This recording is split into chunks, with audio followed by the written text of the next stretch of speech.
Former President Trump attacked Britney Griner, the women's professional basketball player who was fled on Thursday after spending nearly a year in Russian captivity as part of a prisoner swap deal with the Biden administration. What kind of a deal is it to swap Britney Griner, a basketball player who openly hates our country, for the man known as the Merchant of Death? Trump wrote in a post on his conservative social media website, Truth Central.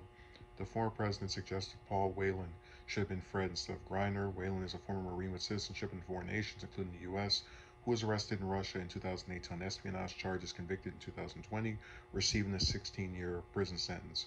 What a stupid, unpatriotic embarrassment for the USA, Trump wrote. Griner, who was arrested in February for bringing vape cartridges with hashish oil into the country, was released in exchange for Victor Bout, an infamous Russian arms dealer serving a 25-year sentence for conspiring to kill Americans, leading many critics of President Biden's administration to say Russia got the better end of the trade.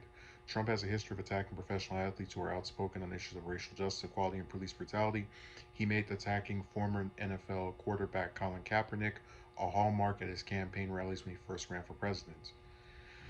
Griner, a center for the Phoenix Mercury, told the Arizona Republic in 2020 that she does not believe the national anthem should be played before WNBA games. I don't mean that in any disrespect to our country. My dad was in Vietnam and a law officer for 30 years. I want to be a cop before basketball. I do have pride for my country, Griner said. Griner's release Thursday was widely seen as a major win for black women in America, with many leading gender and racial justice advocates at the forefront of seeing the WNBA star release and keeping the pressure on Biden's administration to bring her home. So I said before, it's really hard for me to be sympathetic toward Griner um, for two reasons. One, she went to a foreign country and broke the law.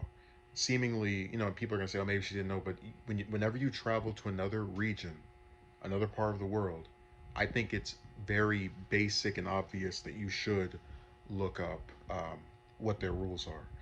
The second reason I was unsympathetic toward her is because she was used as a way for people to try and blame Biden for something that really was not his fault. He can't control what athletes or other famous people decide to not do research in the countries that they're deciding to visit with substances that are illegal in those particular regions. Um, and it's really hard to disagree with Trump on this. I mean, you're talking about getting back a basketball player who broke the law, whether you like it or not, she broke the law for a Russian arms dealer who was conspiring to kill Americans. So Bout was, I'm really inclined to agree with critics who are saying that Russia received the better part of the deal.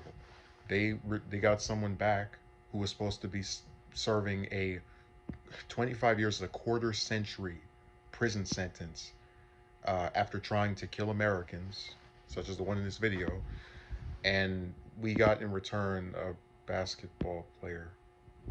So I don't agree with the part where he says that she hates the country. Like, look, the kneeling during the national anthem thing is just another protest that I personally don't think makes a difference. But people want to do it; they should be able to do it. I don't really see the big deal. And I do think there are some people who just go about expressing their patriotism in ways that are not aligned with mine. If it's a nonviolent thing, I don't really understand what the big deal is. Um, she's not stopping other people from standing while the national anthem is being played. So I don't really I don't want to conflate that with disdain for the country that she's from. If you should be allowed to critique and protest the policies of your own nation, especially if it's supposedly a democracy.